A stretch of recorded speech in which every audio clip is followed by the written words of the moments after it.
Good afternoon, everyone. My name is Yannick Goryeb, and I'm the Senior Health Education Engagement Specialist with Brain Tumour Foundation of Canada, and I am really pleased to be online with you here today. Last year, we hosted 8 webinars and had close to 800 people register and almost 1,400 views of all the videos since then. So we're really happy to report that we actually have launched a 12-month webinar series this year, upping our webinar game, so to speak. So today, thank you for joining us to hear a new presentation. And before we get into that, just a few logistical stuff and a little bit more information about the program. Our mission is to reach every Canadian affected by a brain tumor through information, education, support, and research. Those are really the 4 pillars of our organization.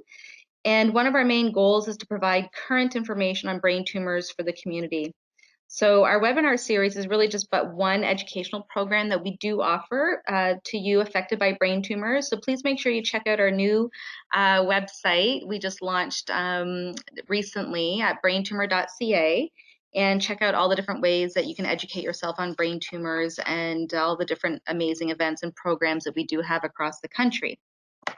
Before we get started though, just a few logistical things. So everyone is automatically muted except Alex and I. So if you do have any questions, you'll just type those into the chat section and those will come to me directly, and I will verbalize the questions to Alex when he's done his presentation.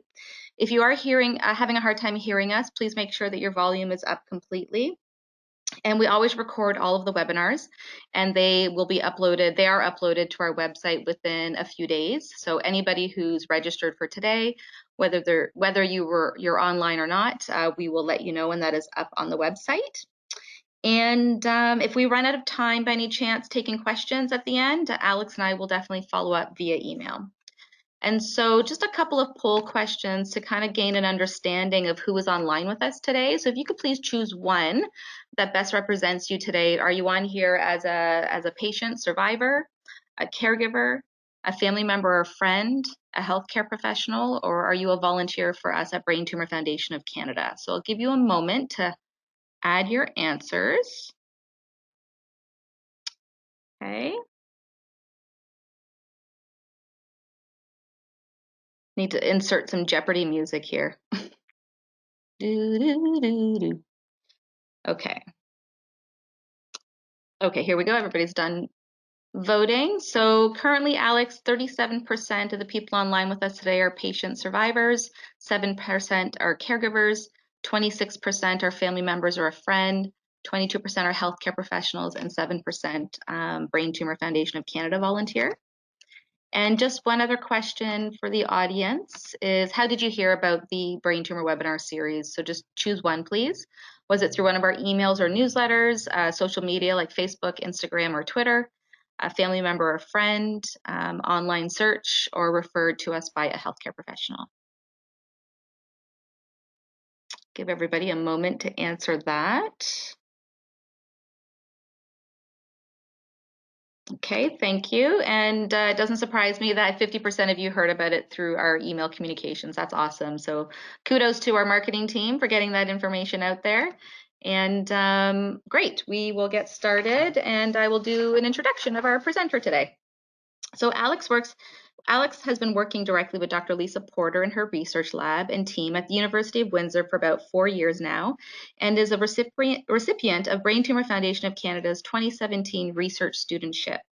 The Research Studentship offers funding for 2 summers of research work in collaboration with a researcher, which is a total of $10,000. As an undergraduate researcher, this studentship gave Alex the opportunity to put more hard work and dedication into the research and allowed him to make a tangible difference in the field of neuro-oncology. Alex's interest in brain tumor research was sparked as a high school senior, where he found his passion and appreciation for science. After graduating, after high school, Alex made a goal to eventually be a part of any scientific research that he could possibly find. Neuro-oncology is an area that drives his passion for future in medical research due to the vast ambiguity of the brain and the brain tumors. So today's presentation is entitled A Unique Approach to the Complexities of Glioblastoma. And Alex is going to talk today about the heterogeneity behind brain tumors and how we can utilize various cell surface markers to enhance diagnosis, prognosis, and treatment. And he's also going to chat with us a little bit about his experience as being one of the research studentship recipients. So I will pass it off to you, Alex. Okay, thank you very much for that introduction. And thank you all for coming to listen to me speak today. So before I jump into the research portion of my talk, I wanted to give you a brief description of myself and how I came to speak here today. So this is me, Alex, and I would have never been here if I didn't one day volunteer at the hospital. And because of that one day, I bumped into Linda, an animal care coordinator at the university.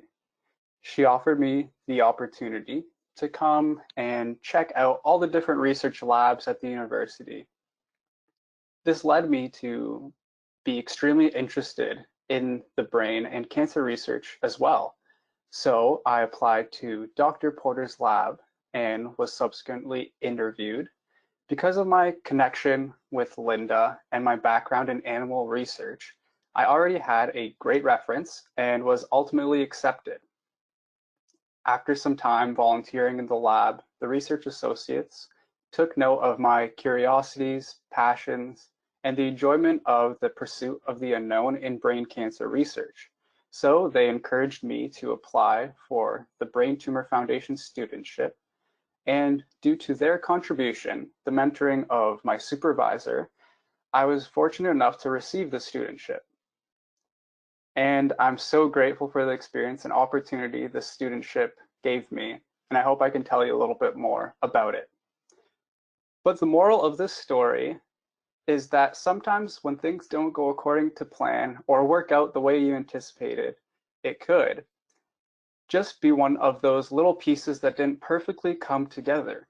Like I could have never bumped into Linda, or never volunteered at the hospital on that specific day, or chosen that lab or whatnot. And in research, a lot of things have to fall perfectly into place just for an experiment to work. So if you do fail at something, which we all have and we all inevitably will, just know that sometimes it's just a matter of things not aligning themselves perfectly, and to persevere past these failures, just as you do when your experiments fail too.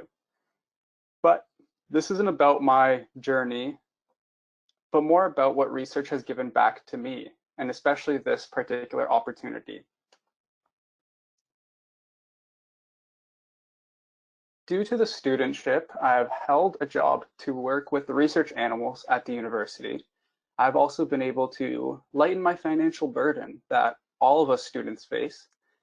It has allowed me to spend countless nights in cell culture, elevating my patience and passion for learning, obtain a position as a project lead of the Windsor Cancer Research Group, where I am forming the 5th biennial International Research Conference in Windsor. It has also given me the opportunity to connect with the public and be an advocate for cancer research at events like Play for a Cure, Concerts for a Cure, and even the annual Brain Tumour Foundation Walk. I've also been able to attend many conferences, network my work, and present my findings as well. And it has also given me the chance to mentor and be mentored by some amazing individuals and friends that I will have for a lifetime. Research has taught me a lot, and you can see the invaluable opportunities it has granted me. And with that, I want to say many thanks to the Brain Tumour Foundation of Canada and the Tate Boomer Foundation. And I really urge you who are listening today to stay or get involved in research, regardless of what you aspire to do, because of the many opportunities and the possibility for learning and elevating your passion for science some more. So with that brief introduction, I would like to start my presentation again, but now talking about the research that we have completed in Dr. Lisa Porter's lab. So I'll be talking about the unique approach to the complexities of GBM, or glioblastoma multiforme. Let's begin with a question. Brain tumors, or tumors in general, what makes them so difficult to understand and so difficult to deal with? What we have to know is that not all cancer cells in a brain tumor mass are the same. This means that tumors are heterogeneous. This can explain why some cells remain present in a patient even after countless amounts of cancer treatment has finished. That heterogeneity can be observed not only at the cellular level, but also at the genetic level in the tumorigenic potential and therapy response.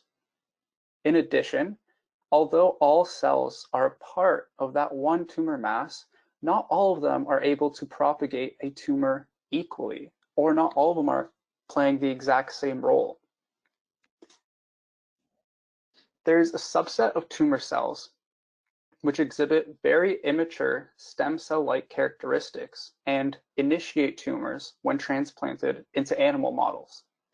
These cells are known as brain tumor initiating cells, or BTICs for short. We know that populations of BTICs drive glioblastoma multiforme, which is one of the most aggressive forms of brain cancer with a median survival rate of about 15 months. GBM is categorized into 3 subtypes, which are based on gene expression. The subtypes are proneural, classical, and mesenchymal. Now, these subtypes vary in patient prognosis. However, the response to therapy within those subtypes, as well as between individual patients, appears to be dramatically diverse. For instance, in response to aggressive therapy, there are differences between the subtypes, with the greatest benefit being shown in classical and next to no benefit being shown in the proneural subtype. Those differences are speculated to arise due to different BTIC populations driving an individual tumor, prompting for a need to identify those specific cells and target them. But how do we tackle such a problem? There has been ample amounts of published data that have identified several markers which, when expressed on the surfaces of cells, are indicative of BTICs. For example, a journal published with high impact denotes CD133 as being essential to maintain glioblastoma stem cell properties. Of course, there are a lot of different cell surface markers that are presented on the cell, but among a plethora of such markers found in GBM, there are 3 which attract the most attention and offer the most reliable background information. Those cell surface markers are CD133, CD44, and CD15, whereas the CD stands for clusters of differentiation. And these 3 are 2 proteins and a carbohydrate, respectively. When these markers are expressed on the surfaces of cells, they're associated with different characteristics, like aggressiveness, invasion, or stemness. For instance, CD133 expression is known to enhance stem cell-like properties and aggressiveness of brain tumor cells, whereas CD44 is responsible for tumor invasion and progression. And CD15, on the other hand, has been shown to regulate the balance between cellular stemness and differentiation. Utilizing cell surface proteins and markers has its advantages, as it allows for isolation of live cells and therefore being able to study their biological function in vitro and in vivo. So we decided to investigate into the function of the marker combinations on GBM cells with those 3 identified markers. For example, a possible combination could be the presence of the CD133 proteins, and the absence of CD44, and the presence of that CD15 carbohydrate, or the presence of all of those cell surface markers, which we would infer would be one of the most aggressive forms, or the absence of all cell surface markers, which we could assume would be one that would have the best prognosis. 3 examples of the combinations are shown here on the right side. So we can not only determine specific populations and their role in the tumor mass, but it will allow for studying their molecular drivers and potential therapeutic targets. This brings me to my hypothesis, which is that the combinations of selected markers determine BTIC populations of diverse functions within those specific GBM genomic subtypes, and that SPY1 is a regulator of specific BTIC populations. With this hypothesis, my objectives of my project were to first establish a brain tumor initiating cell reservoir, or bank, on those combinations of the aforementioned cell surface markers, CD133, 44, and 15. After isolating the BTIC populations and forming the reservoir, we set out to study their characteristics in relation to the tumor subtype. Then study the effects contemporary medicine has on these populations, and lastly to determine the role of SPY1 in driving selected populations of BTICs. To address this speculation, it was necessary to sort out different populations of cells from the heterogeneous patient samples, based on the marker expression and their combinations. There are 2 common methods for this. Magnetic bead sorting, which takes a concoction of the heterogeneous single-cell suspension and adds antibodies that are specific to those cell surface markers, and interestingly have magnetic beads attached to them as well. After an incubation period, those magnetic beads will conjugate to the cells, and then with the use of an external magnet, the cells can be separated and isolated.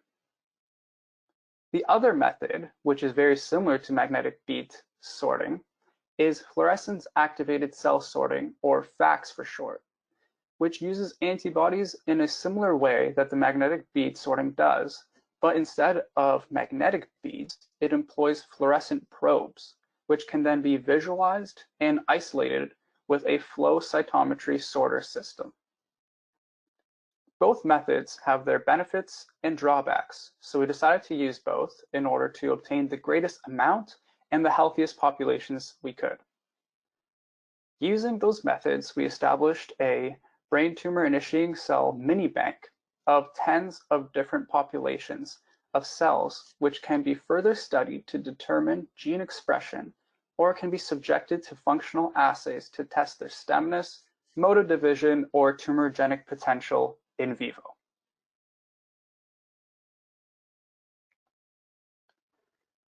These here are the populations which we have established through the various methods, ranging from having all the cell surface markers, as you can see here, denoted as A1, to none of the cell surface markers, which can be seen here as A6, and all the populations in between, with the different combinations of presence and absence of those cell surface markers, as shown in this table.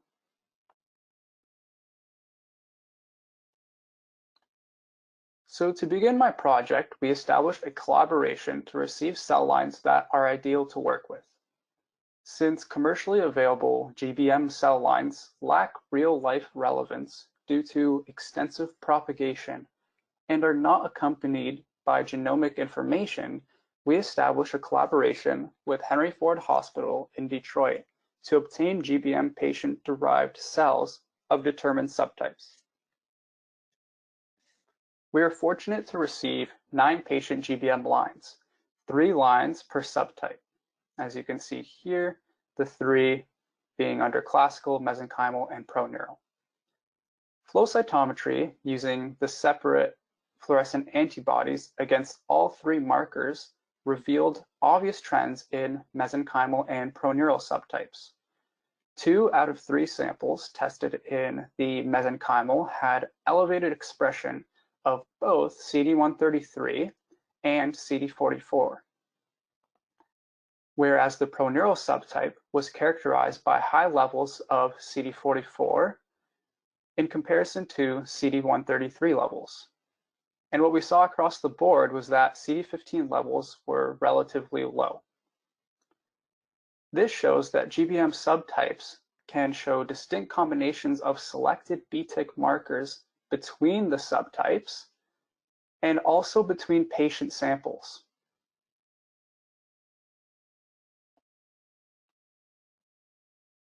After isolating the various populations, we decided to look at cell proliferation and cell cycle analysis. We found that certain populations will grow at different rates in the same conditions, and that they have a variety in their cell cycle profiles. Most notably, some of the cell populations exhibit tetraploidy,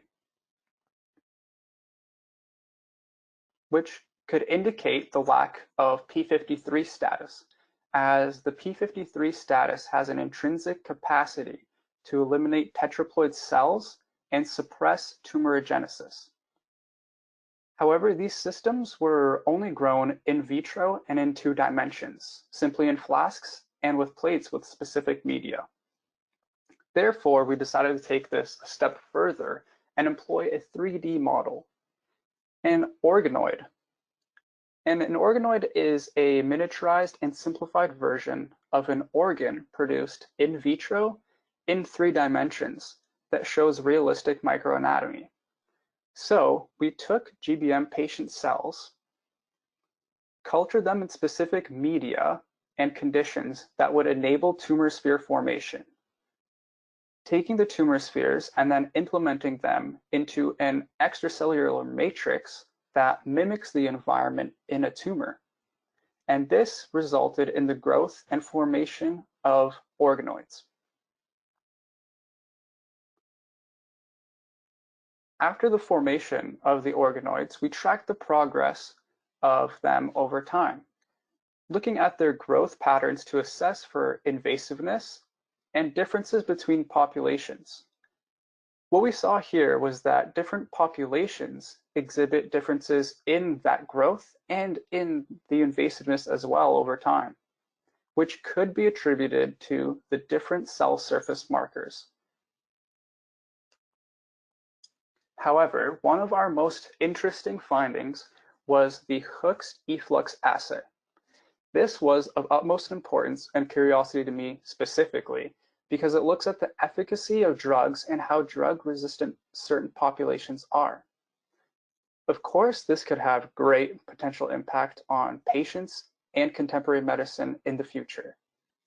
So the Hook's efflux assay takes the suspension of single-cell neurospheres and applies a Hook's stain or dye that mimics a drug or a foreign substance. And after an incubation period, the cells that have more Hook's dye remaining in them are less drug resistant than those that have less of that dye. So what happens during that incubation period is that the Hook's dye is actually able to passively diffuse into the membrane and eventually into the nucleus. The Hooks can then bind to DNA and remain in the cell. But if there are ABC transporters presented on the surfaces of cells, a phenomenon occurs where the Hooks is actually able to be actively pumped out, mirroring drug-resistant properties. And this is one of the ways that cells can become drug-resistant over time with contemporary medicine, kicking them out before they can actually perform some type of damage on those cancer cells. And we decided to subject this assay to our specific sorted populations of BTICs. From this assay, we found certain populations that had high efflux properties and populations that had low efflux properties and those in between. To put this assay into a more real-world setting, we decided to test contemporary medicines on 2 of the specific populations. One identified as high efflux, or more drug resistant, being able to kick out that Hooks more, and one identified as low efflux, the one that isn't able to kick out the drug and therefore is less drug resistant. What we found was that the low efflux population actually exhibited more cell death than the high efflux population, which showed significantly less cell death. This implies that there are drug-resistant properties in these specific populations. The interesting thing was that the low efflux population, the less drug-resistant population, had less of those cell surface markers and actually had none in the specific population that we tested. And the high efflux population, the more drug-resistant population, had more of those cell surface markers present, actually all three of the identified ones. However, it is known that some of the drugs used in clinics may acquire resistance over time, and the levels of cell death will stabilize, eventually reverting back to the cell cycle, which will continue proliferation and clonal expansion.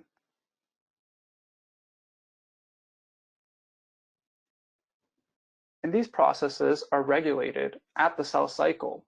And in our lab, we study a unique cell cycle regulator known as SPY1, which can associate with CDK1 and CDK2 and can override the cell cycle checkpoints, allowing for enhanced proliferation and BTIC clonal expansion.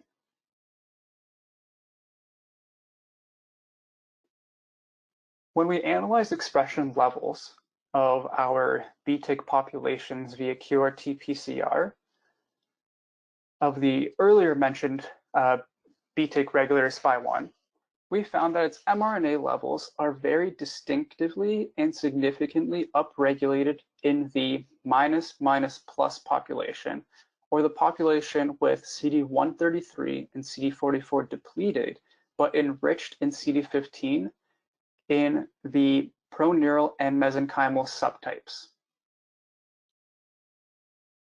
Moreover, SPY1 levels were dramatically decreased in cells lacking all three of those BTIC cell surface markers present.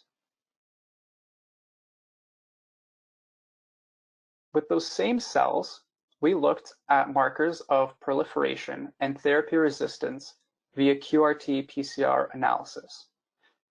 And we saw many various differences, as you can see here, between the different populations.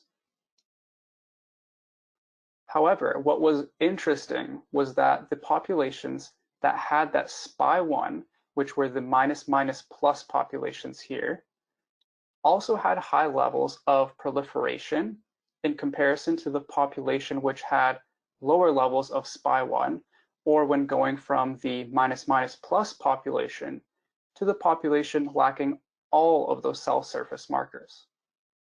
The same trend was observed in therapy resistance, where the populations of high SPY1 levels also had high therapy resistant potential in comparison to the low SPY1 population, or when going from the minus plus population again to the population depleted of all three of those cell surface markers. So just to highlight the significance, if we were to take those two populations, the high SPY1 and low SPY1 populations, we observe differences as well. Interestingly, we observe significant decrease in the proliferation and therapy resistance gene in those same populations for both proneural and mesenchymal subtypes respectively between those same populations, CD133 and CD44 depleted, but enriched in CD15, in comparison to the all marker depleted cells here as the triple minus ones. So this begs the question, does SPY1 play a role in regulation of proliferation or therapy resistance of the specific BTICs that we are testing? And in order to address this question, we decided to overexpress SPY1 in cells with all markers depleted of both proneural and mesenchymal subtype. because they had the low levels of SPY1. And again, analyzed expression of proliferation and therapy-resistant expression. Successful virus-mediated expression of SPY1 was confirmed using QRT-PCR for both lines tested. As you can see here, in comparison of the control to the SPY1 upregulated population, there are significant differences for both of the genomic subtypes.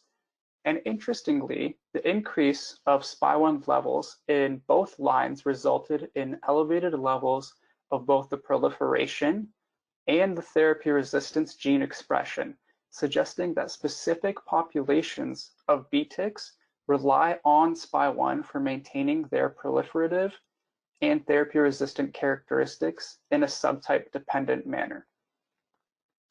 This is of utmost significance because these specific populations can be targeted by those cell surface markers and, moreover, by the cell cycle driver SPY1.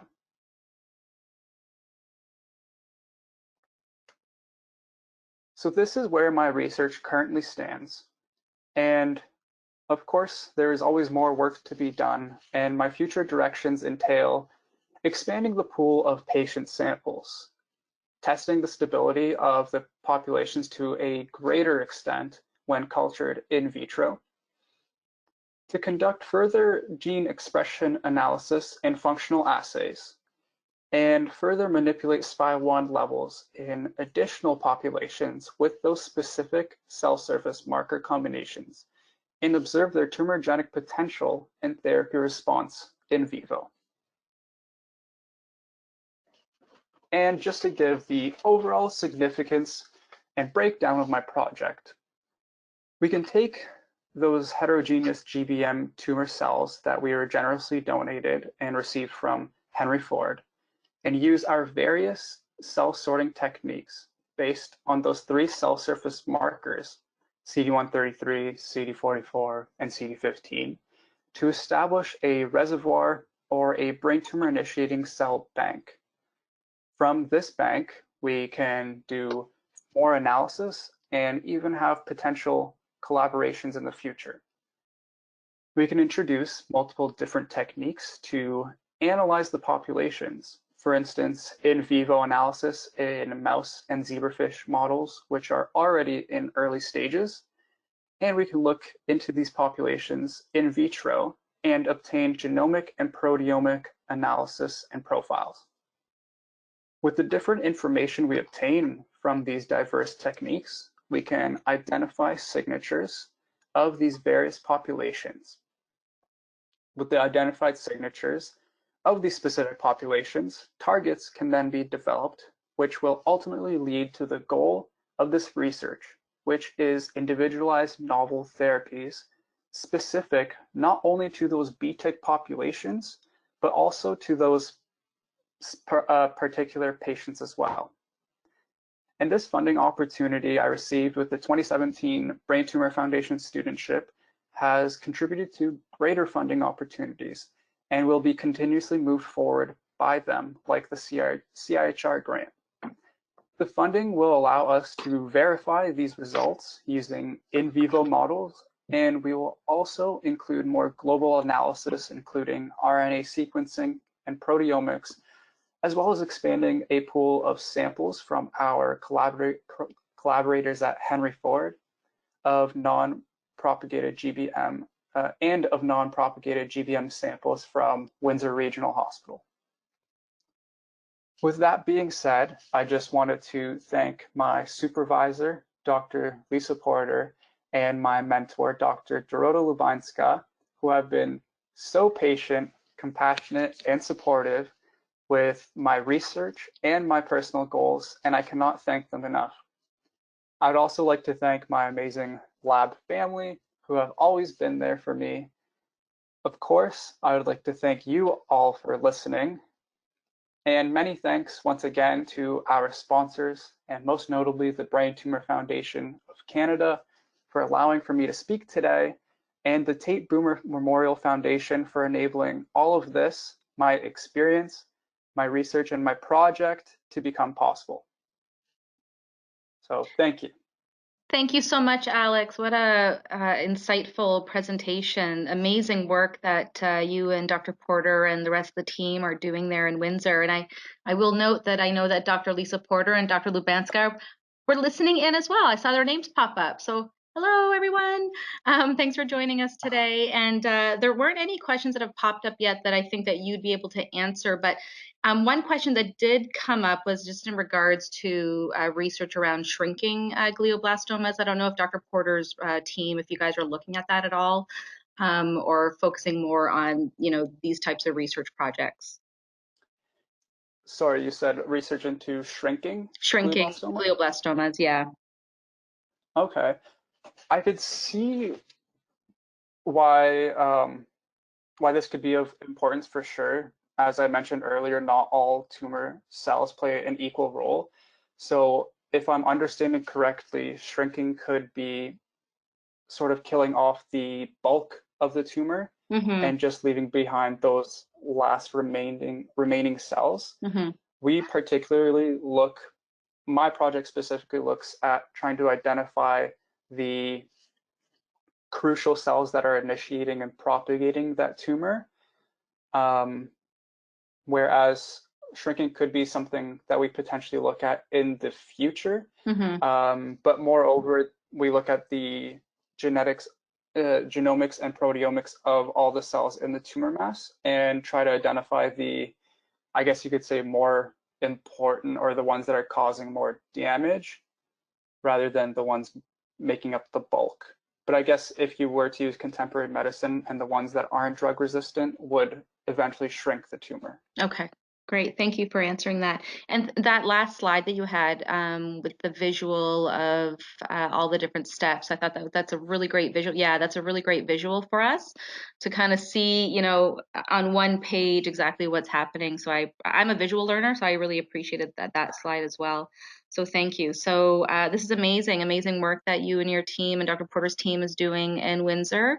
And it doesn't look like there's any questions that have popped up, but anybody who is online, if you do have any questions or you think of later, please email them to me directly to Janik, and I can for sure follow up via email and let you know. There is another question that came up. Not sure if you can answer it at all, Alex. If not, I can follow up with this person. But the question is there research and/or trials that are examining how immunotherapy may be used in the treatment of glioblastoma? There seems to be more research and attention using immunotherapy with other types of cancer, so it would seem turning on the immune system to fight against brain cancers would be a logical next step. I can comment that we do know that there is research happening around immunotherapy, and we actually had a webinar on that topic last year that is up on our website. I'm not sure if you can speak to that question at all, Alex. If not, that's okay. I know that immunotherapy is a super hot field and hot topic right now because of all the research that is being done. The only thing is that we don't do any particular, at least my project doesn't deal specifically with immunotherapy. Of course, yeah.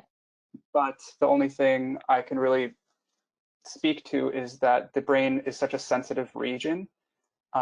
So it would just take a lot of work, and you'd have to be extremely careful with using immunotherapies there. And I don't know much about immunotherapy. Yeah, no, that's no problem. Thank you.